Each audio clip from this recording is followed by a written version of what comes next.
joining me now with some insight on how federal and state governments can pull this off. Former Health and Human Services Secretary Dr. Tom Price. Of course, we knew the distribution would be a logistical, even political quagmire, Dr. Price. How should governments proceed from here? Are you happy with what you're seeing so far? Well, I think it's important to take a step back and recognize that this is truly historic.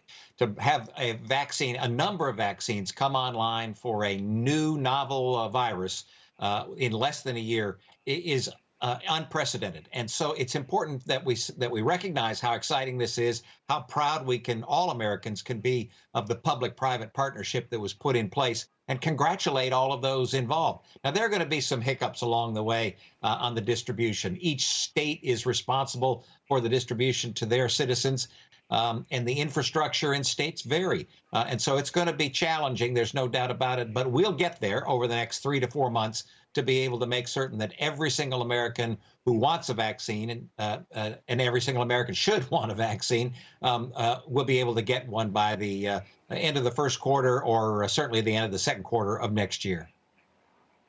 Yeah, there's no doubt in the midst of this, particularly a political season, it's hard for us to really recognize how amazing this is. Perhaps a year from now, we'll all pat ourselves on the back and be reminded of just how we step up and how great we can be as a people. But that same political divide seems to just be driving different things. I mean, is there anything that you're hearing with respect to distribution? What would you like? Who would you like to see get it first? And is there anything that you're seeing? Has any state suggested anything that just doesn't sound completely right to you?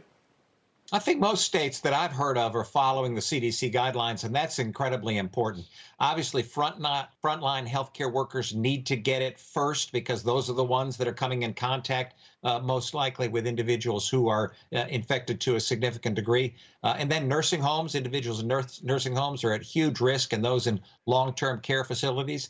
And then folks who are older and have comorbidities, they're next in line, as well as essential workers who are not healthcare workers. Think policemen and women and teachers and other folks like that, and then seniors, and then the rest of the population. So there's a stage in which this goes, and that makes a whole lot of sense. It's just logical. I agree 1,000%. I want to ask you about your billboard campaign down in Georgia. It's a huge election. The world is watching. Obviously, so much is at stake with this country, not just for now, but the implications for many years to come. What exactly are you trying to achieve?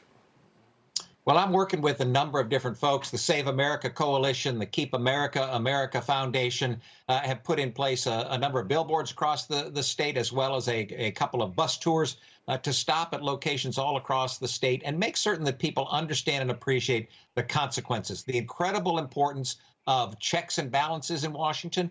Keeping the Senate in Republican majority hands makes certain that the incoming Biden administration will have a balance. We oftentimes get the best kinds of policies in divided government. That for healthcare, I'm a physician and recognize that for healthcare, it's incredibly important to have that balance. And then economy and jobs. If we want to see the economy flourish again, if we want to see jobs created, then that divided government is so incredibly important, because the last thing we need is to put the government in charge of everything, which tends to be what the left desires to do. Yeah, I tell you, the good news is that inherently Americans are very intuitive about these things, hence the election outcome already that we've seen with a lot of upsets, if you will, with Republicans getting voted in or retaining seats that the mainstream media thought would not happen. Dr. Price, I always enjoy your visits, and good luck down in Georgia, and we appreciate your time. Hope to see you again soon. Thanks so much. Merry Christmas to you. Merry Christmas.